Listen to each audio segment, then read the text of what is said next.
আপনি মুসলমানের সন্তান, মুসলমানের ঘরে জন্মগ্রহণ করেছেন।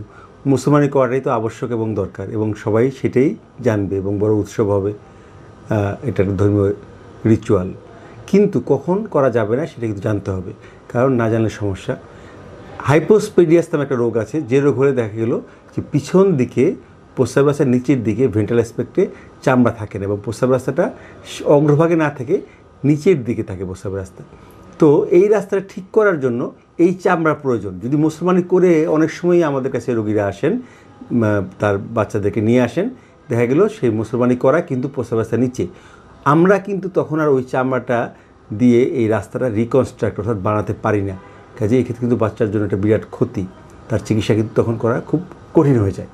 আরেকটা হচ্ছে যে ব্লিডিং ডায়াথেসিস, যেমন হিমোফিলিয়া রোগ যদি কারো থাকে, রক্তরোগ, এই হিমোফিলিয়া যদি থাকে দেখা গেলো তার ব্লিডিং বন্ধ হয় না। এক্ষেত্রে মুসলমানি করার পরে তার 2, 4, 5, 10 ব্যাগ রক্ত দিতে হয়, ব্লিডিং বন্ধ হয় না।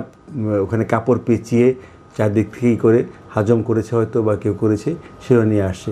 কাজে এক্ষেত্রে মুসলমানি যে করা যাবে তা না, কিন্তু এই ক্লটিং ফ্যাক্টর 8, ফ্যাক্টর 9 এগুলো দিয়ে তারপরে তাকে অপটিমাইজ করে